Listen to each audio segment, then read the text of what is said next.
said, bartender, I need 1 shot whiskey, 2 shots of pain, and a dash of some memory. With life's lemons, I made lemonade. Does it still taste the same if I mix it with some Hennessy? Dreams of being young and unafraid, but I loved somebody and it drained all my energy. Ooh, and I thought that love was magnificent. I remember being 7 years old, thinking, oh my God, what's it feel to be 23? Now I'm 27, staring at a kid in the mirror, and all I do is wonder if he's proud of me. Broken promises made me this way, I swear. I wasn't always numb and indifferent. Bartender, I need 1 shot of whiskey, but what could I tip you to refund my innocence?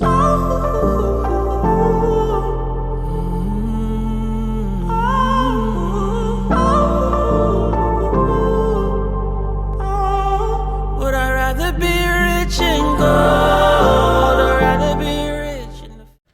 Hello guys, welcome to my YouTuber channel. My name is Mapule. If you are new here, welcome.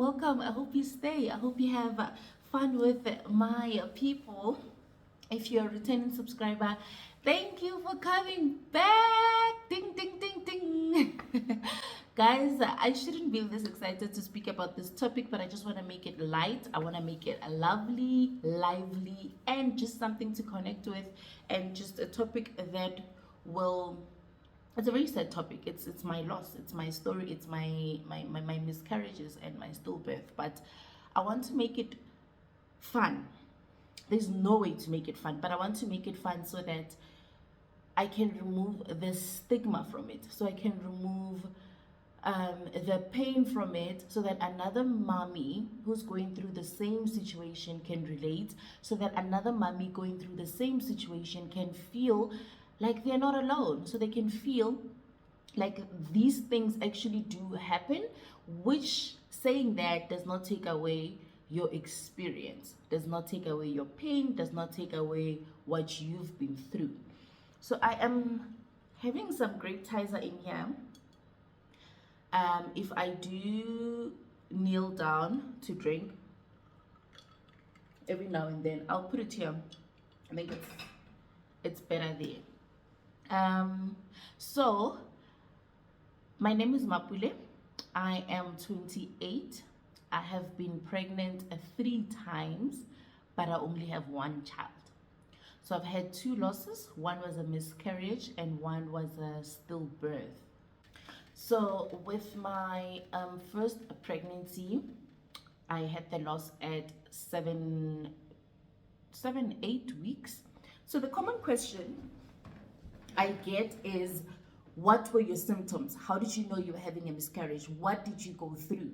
So when I fell pregnant, my period was very regular. Like when I missed my period by a day, by a few hours, I'm joking, not a few hours, but by a day. When I missed by a day, I'm like, Then 2 days late, and I'm like, pregnancy test, and it was positive. I remember I was so young. It was very early on. I think I was 24, 23, turning 24, because I remember I was still in school, in varsity, and I went to the doctor immediately. I'm like, I took this pregnancy test. First, I called my friends, obviously, and they were like, yo, so what are you going to do? I can help you with abortion clinics. Do you want me to like, you know, friends, we're young. The advices are different. Some are saying, no, at church they don't want you to do these things, so just keep it, whatever. And guys, I know I'm saying so many things at once, but that's how it felt at the moment. Everything was just happening at once. So many opinions, my own thoughts, my parents, what are they gonna say? I'm still in school. And then I remember just going to the doctor and saying to the doctor, hi, I took a pregnancy test. It was 2 lines. What does it mean? I knew exactly what it meant, but I just wanted to hear it from him.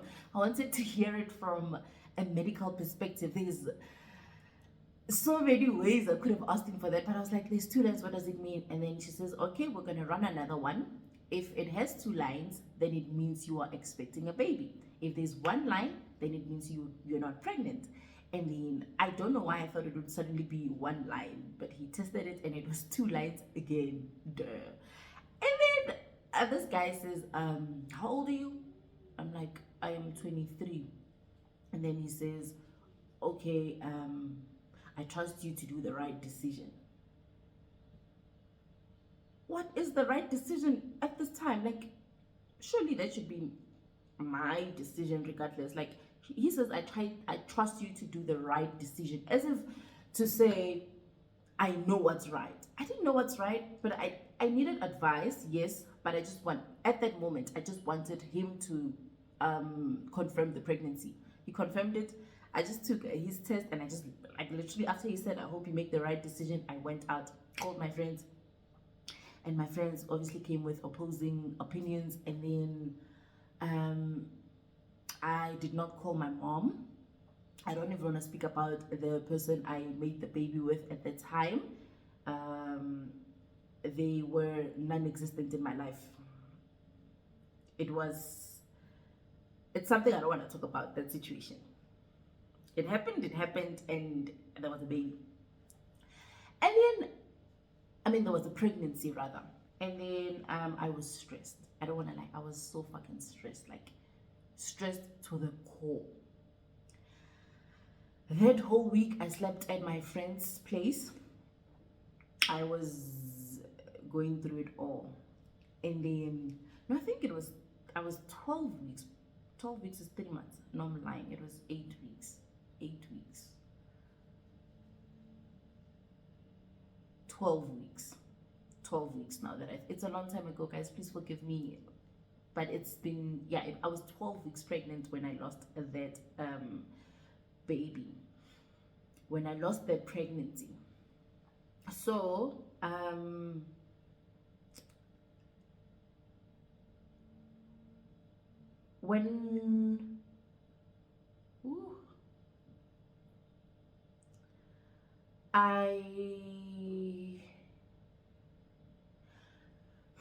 so what I remember is that because I had missed my period that month, it continued not coming. Second month, it didn't come. So that as well confirmed that I actually am pregnant. No symptoms on me. I wasn't vomiting or anything, but I wanted salt and vinegar chips. Like the fries, I just wanted them to just have salt and vinegar, and I ate that so much. I remember there were from Kim Pai. I would order that like every single day. That was like the first thing that I noticed that was different. I was young, so I was looking for every little different detail. Okay, now I'm pregnant. What's gonna happen? Am I gonna just blow up? Am I just, I was very ignorant at the time because I wasn't planning to be a mom, and the emotions toward the child grew with each day. So I started imagining myself as a mom. I started like googling birth options. So I started like, just fantasizing about this child. And when I walk past a clothing store, I'd be like, when I have money, I'm gonna buy that, whatever gender it is, that will look cute on the baby, little fantasies like that. I started having that. And then I remember I went home for the school holidays, the March school holidays. I did not tell anyone at home, so I went home. I didn't tell them I was pregnant, so I went home as a normal person, normal child. But I was, when you're overcompensating, like you're just like doing everything. When my mom asked me to do the dishes, I am gladly doing the dishes. A guilty conscience. When she says, please grab that thing for me, I'm the first one to grab it, But that's minor details. But I was just overcompensating because there was something I was hiding. So anyway, so one night when I was home, I started getting like cramps, like period cramps. And I remember reading up online or to say, why am I cramping and stuff like that. And then Google said, don't ever Dr. Google, see your doctor, guys. So I went to Dr. Google at that time, and they told me it was stretching pains, like the baby's growing, so that the cramps are made by the causes because the baby's growing, so there's like minor pains that are happening from that. So I left it at that. Then the next morning when I woke up, there was like spotting blood, like a little pinkish blood on my panties.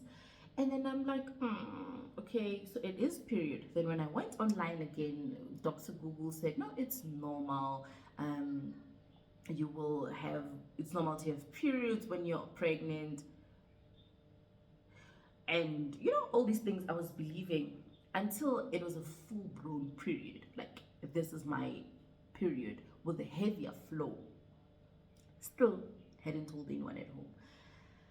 I go to the bathroom and I see that it is a lot of blood, and I wipe and it's like clots, like big clots, like fist-sized clots, maybe two of them. And the consistency, I'm sorry for TMI, but it's my story and that's how I remember it. It was like the liver. If you've ever cooked liver, that was the type of clot. And I remember I just was in shock. And funny enough, at that moment, I knew what was happening. I just knew I just lost the baby because of the amount of blood and how it just came out. Like, as soon as I sat down, it slid into the toilet. The clots, the blood, the whole mess. And I just cleaned myself, quickly flushed, and went back to sit in the dining room with my mom and the rest of my family. And then I remembered that, shit, I need to put on a pad, or like, because the bleeding, when you can feel the trickle of the blood. And I just quickly went back and I put a tampon. So my mom asked, would say, hi Bo, and then what are you cooking? You're busy up and down, like, what's going on with you? And I'm like, nah. I should have said something. I really should have. Next day, everyone goes to work, and I go to the clinic. I went to the government clinic because I didn't want to use my mom's medical aid. She was going to ask a lot of questions. So I went to the clinic, the public clinic, and then I told the lady, the nurse, that I think I lost a baby. And she said, how many weeks were you? I have no idea how to count the weeks and things like that. Okay, when was the last time you saw a period? Like, it's so loud, I'm uncomfortable, I don't know what I'm going through, and this lady is just like in my ear.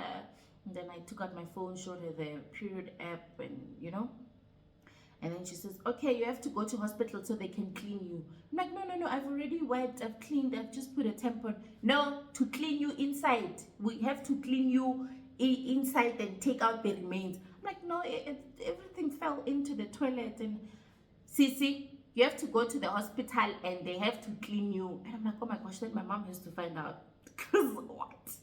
And I've never been to a public hospital. So, I am, it's all in one. I called my mom and I'm like, Mom, I had a miscarriage. She was quiet for 30 seconds, nothing. And then she says, hello. I had to repeat it. Like, you heard me the first time, but we're here, né? So I was like, yeah, I had a miscarriage. And she was so confused. She was so confused.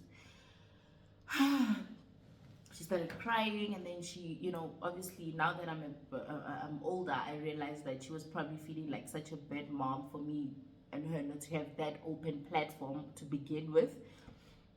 So anyway, fast forward, I think I'm dragging the story. I didn't think I would speak so much about it, but I think it's because I have healed. That's why I can give every little detail about it. And then I went to the hospital, and then my mom said, no, it's okay, we will come, because she was still at work. And then she says, it's okay, I'll come where you are, I'll take you to Netcare.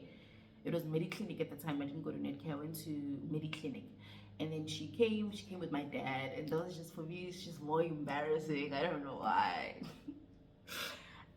They didn't say anything in the car. We literally drove to the hospital. My mom got to the hospital and told them, but she had a miscarriage, we need to clean her. I'm like, how does she know all this? You were not there when that lady was telling me I need to, But anyway, we got to Mediclinic and they admitted me.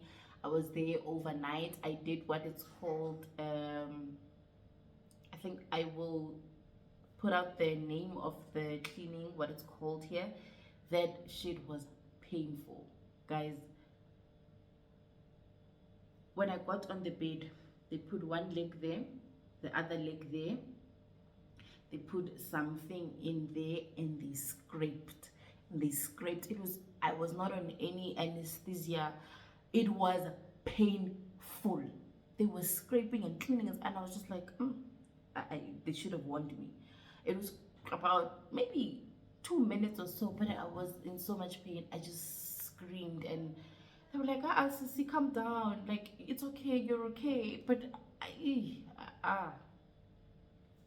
and then that's how my mom got to find out about the situation.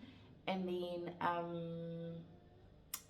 about 2 years later, so now that the miscarriage story, I'm ending it there. I got cleaned, and I will speak about like the emotional impacts as I go in the video, because it just didn't end there. I was obviously hurt, you know, emotionally, because it's a loss. As much as I was not ready to be a mom, but it was painful. It was painful. It was emotionally draining. I was crying and asking God, why me? Am I not supposed to be a mom? And in the hospital, they didn't diagnose me with anything. They just cleaned me and released me. You know, I didn't see a gynae or anything of that nature. And then, so fast forward a few years later, I met a guy, and this guy is my now munna. He's the owner of this thing on my finger. So I met a guy, and then we clicked, lovely stuff, and we started planning a family. And we planned a family. Fast forward a few years after planning the family, I finally fell pregnant. We are excited. We are like over the moon. And then he already has 2 sons, so he's hoping it's a girl. And I'm like, yes, I'm not choosy. You know, I just want a baby that's alive. And then I tell him about my situation, that I've actually have a history of a miscarriage. And then he says, no, don't worry, it won't happen again. We're good. We'll see a gynae. You know, we'll follow the pregnancy and just like monitor the pregnancy from the word go. Don't worry. And then I have that reassurance as well, emotionally, physically. I'm like flow, and I'm just like, okay, you know. Then we make an appointment. We go through scans and stuff. We see the baby. Everything is fine. And I remember I was in Joburg. I was based in Joburg when I fell pregnant with my second pregnancy. So we went like every 3 months or so. I don't remember the consistency, but every now and then we would go for a scan with my gynae, check the baby vitals. Everything was great. And then I moved back to Limpopo in my last I think I was 5 months pregnant. I moved back. When I moved back to Limpopo, I had to get a gynae that side to continue monitoring the pregnancy. So when I get to Limpopo, I meet a lovely woman, Dr. Mosadi. I'm definitely going to mention her here because she's amazing. I met Dr. Mosadi, and then she was like, oh, lovely to meet you. Let's monitor the pregnancy. And the first thing she saw, she said, you do not have enough water. Like your amniotic fluid, the amniotic fluid is too little. You don't have enough amniotic fluid. And she's like, who's the doctor who was monitoring you? And I tell her, and then she's like, you know what? That's actually a waste of time. I won't even follow up with her. We are admitting you today. She admitted me on that day. She said, you have what we call an incompetent cervix. And I'm like, what does that mean? So she explained it like this. Your vagina is shaped like this, when you give birth, it opens, then they tell you you're 10 centimeters dilated, whatever, as it opens. So mine, as soon as I fall pregnant, it starts opening before time. So by the time I went to Dr. Musadi, I was 20 weeks pregnant. It had opened and the water had gone out. And the baby was still in there though, but it didn't have enough water. The water gives the baby, the fetus, oxygen and food. So let me attend to my daughter. Sorry guys, I had to do something quickly, but I'm back now. Where was I? I was talking about how my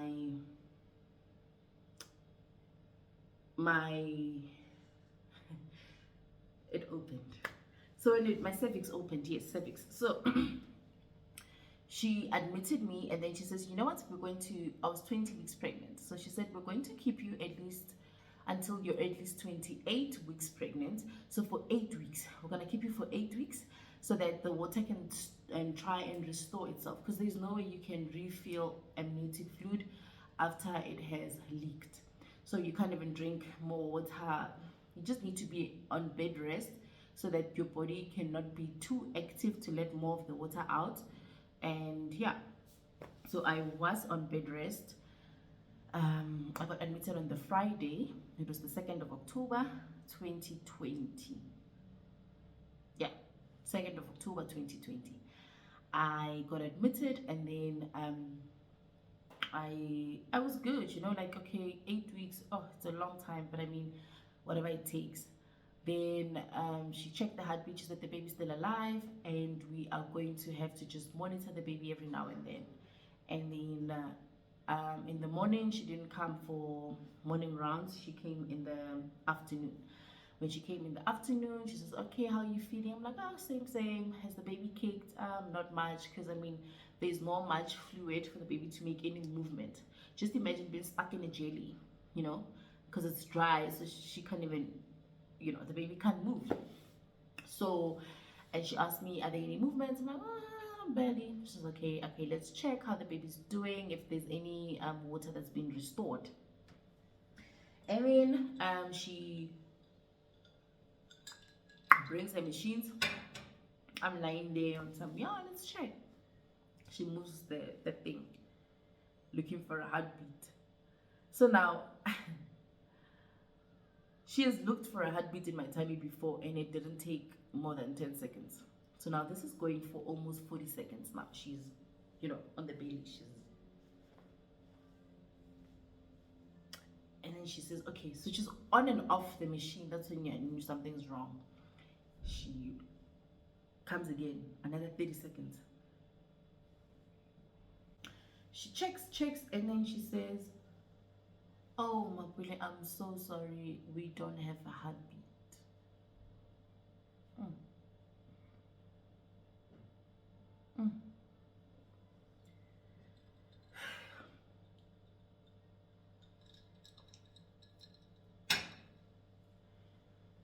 I had already bought clothes for this baby. I knew the gender, but a stroller, but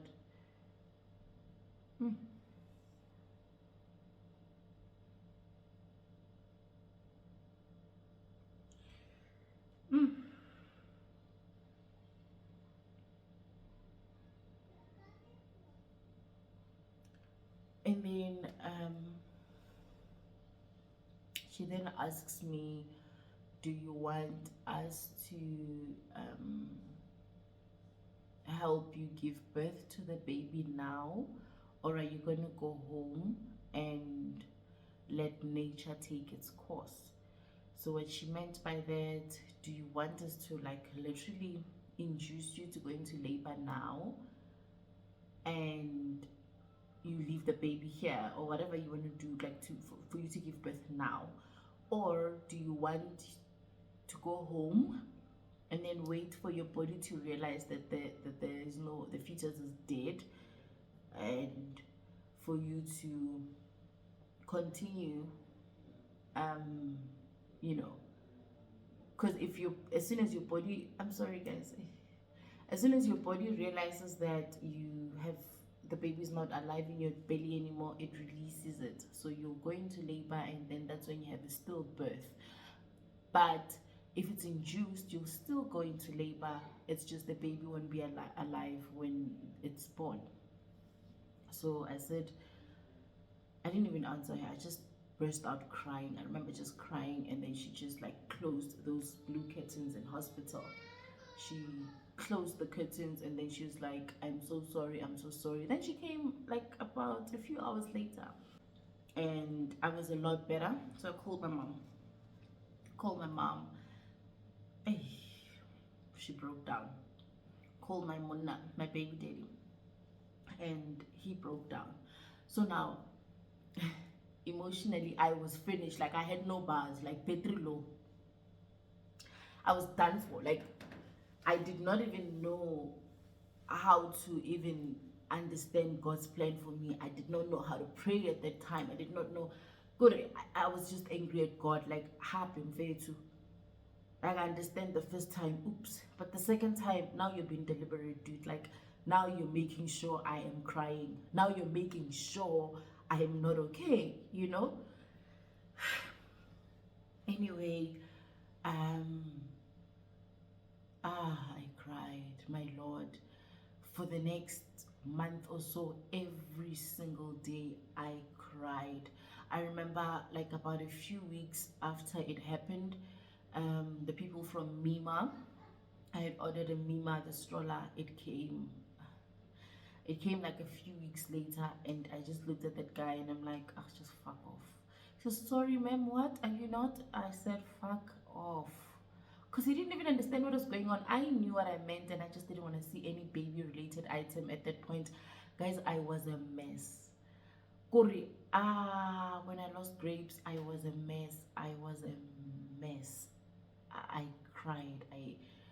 I did not feel like I'm capable of being a mother. I questioned my beliefs. I questioned God. When I saw other mummies with babies, I just broke down. And what was worse, Netcare will pay for their sins. So in hospital where they have put me, it's in the maternity ward. I had just given birth to a baby that's not alive.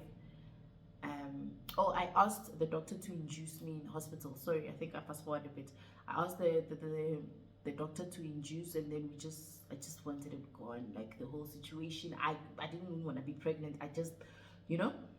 So other mothers will come back with their babies in the same ward.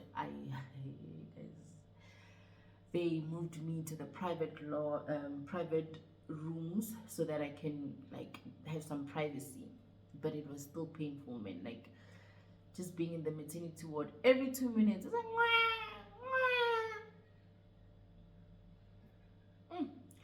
I was certain I'm incapable of being a mom. That's what it was. I was certain I was never gonna give birth to a baby ever. And then fast forward, I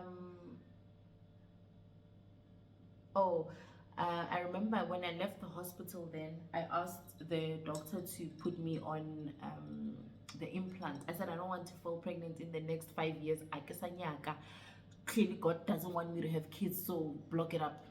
But I wanted the implant. She says, no, your hormones are still imbalanced because you just given birth, so we can't give it to you right away because you were 20 weeks pregnant. So you need to at least let your body reach full term, then we can start like giving you something, a contraceptive that is that hormonal, something like hormones. I don't know. She said, but she basically said no. And then she gave me the injection, the 2 months injection. This is in October. She says come back in December after 3 months just for a general checkup. Fast forward December, I go there, and then she's like, okay, let's check if there's no growth, no anything, where just to check if the coast is clear in your tummy, basically. She checks, and then funny enough, she double checks again. She says, and I'm like, please, like, what, are there any more clots? Are there remains? Like, I am done having complications at this point. I don't want to see any complication. Did this woman not say, "Oh, I think we have something"? What do you have? A clot? What do you have? What could you have? Guys, did she not tell me there's a baby? Did this woman not say, "There is a baby in your tummy"?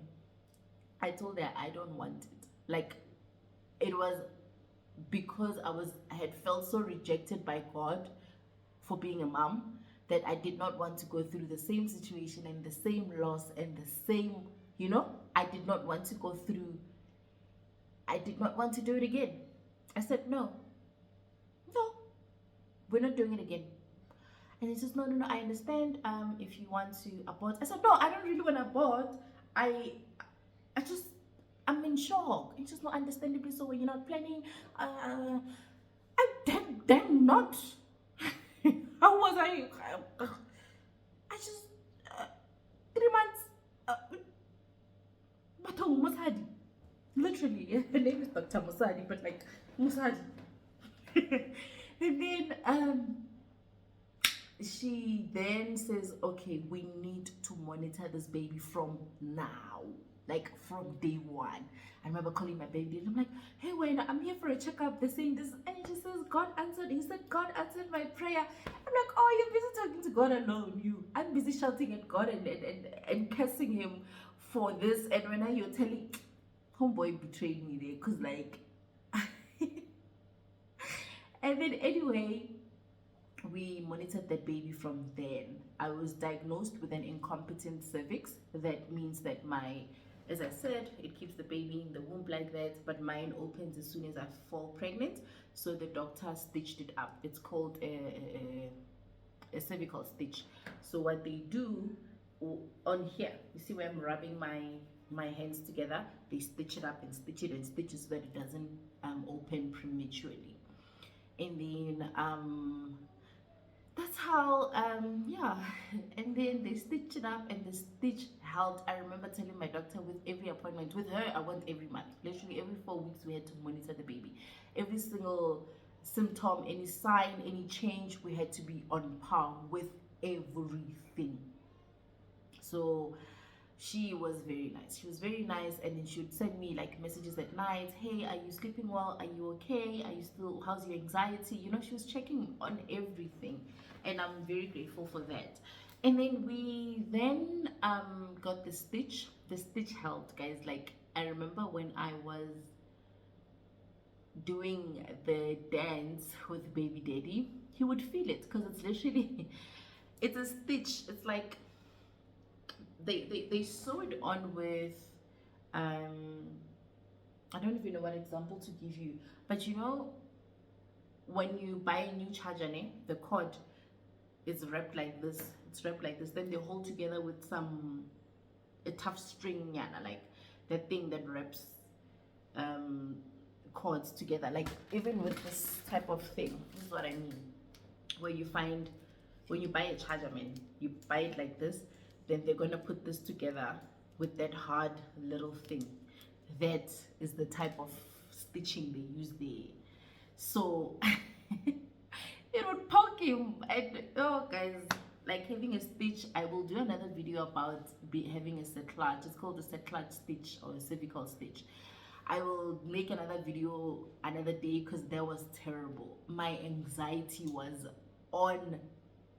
Guys, when you have lost the baby, when you're pregnant after the loss, all you think about is losing this baby as well. I don't know how other women, maybe they might have different experiences, but for me, all I thought about was, I'm definitely going to lose this one, so I need to make sure I drink water. I need to make sure whatever the doctor says, I followed it like this, because I was scared. It was out of fear, it was out of experience, it was out of anxiety. So yeah. And funny enough, the stitch pregnancy did not even reach full term. I gave birth at 34 weeks, 32 weeks.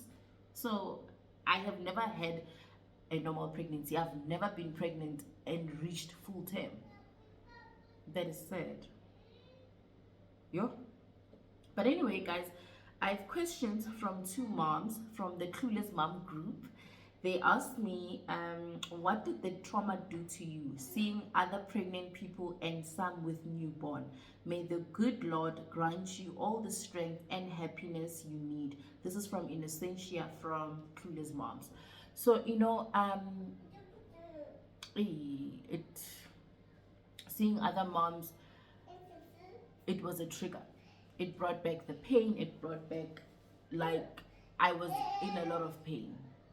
I did not want to see a pregnant woman, because now I started being scared for them. Like, hey, are you sure you're gonna reach? Because your pregnancies nowadays don't, guys. It's like seeing someone. This is a very bad example. It's like seeing someone ordering something from a restaurant that you just did not. You just ordered and you didn't like. You finish your meal and this was bad.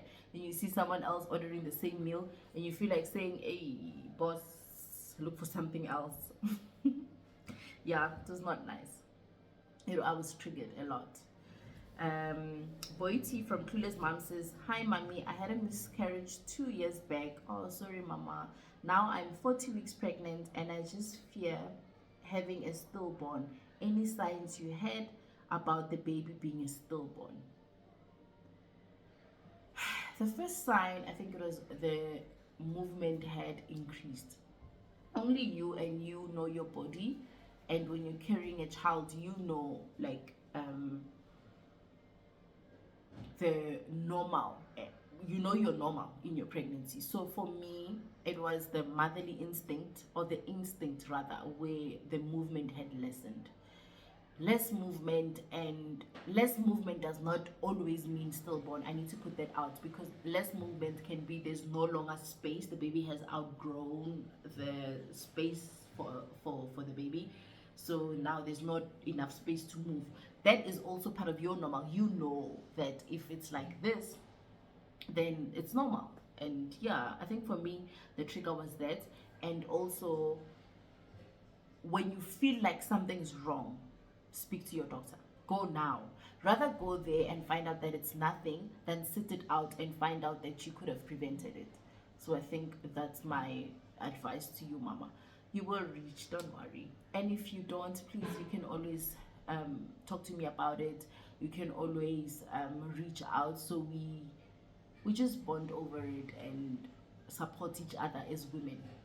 And another thing about miscarriages, there is stigma in our society, like, ooh, miscarriage, oh, you were pregnant, now you're not. And the more women speak about it, the more you realize that it is not taboo. It happens so often. It happens to anyone.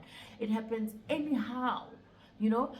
I know there's myths about miscarriages on some. If you ride a bike, you'll get a miscarriage, or if you're in a long trip, if you're driving for too long, you'll get a miscarriage. If you eat this and that, guys, it's usually because of the cervix, or PCOS, or I stand to be corrected, but there's other factors other than physical attributes that can cause a miscarriage. So please speak to your doctor, guys. Don't hesitate. They're there to help. They're there to guide you. They're there to be on your side. And I think this video is a bit too long, so I am going to end it here and say thank you guys so much for being a safe space for me. Thank you guys for listening till the end. Thank you guys for always being there to laugh, to care, and to give me a hug when I need it.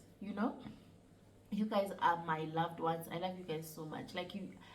I wouldn't sit here and speak about this if I wasn't comfortable to be with you as my YouTube space. You guys made it so easy for me. I am a new YouTuber, and I am here being so comfortable speaking about something so deep that has happened to me. And this is my clutch baby. This is my stitched baby. Well done, baby. Are you cleaning? So thank you guys for watching. If you've watched till this far, please. Okay, give me a hug then. Let's hug it up. Okay. Thank you. If you have watched till this far, please leave a red heart. Doing red heart. This is to all the mummies who have lost babies. These are all the mummies that have actually held their babies, but the babies flew to heaven. These are all the mummies who are trying, but they keep having losses. These are all the mummies that have successful births but lost at the end. These are all for the mummies that have a story to tell about their pregnancies. And this is also all for the mummies that have never had complications, because I know they feel what we feel, they've just not experienced it. And for all the mummies that are not even moms, our aunties, our rakhadis, our, we're a community. So this is all for you guys. Let's leave a red heart just to say we love you, we support you, and thank you for being a safe space. Remember to like this video, comment, and share it so that other mummies can have, can enjoy this platform. So I love you guys. Mwah! Come blow a kiss. Come, quickly, come, baby. Come. Okay, sorry guys. It's a no from my clutch baby. The Stitch baby said nah. No, I love you guys.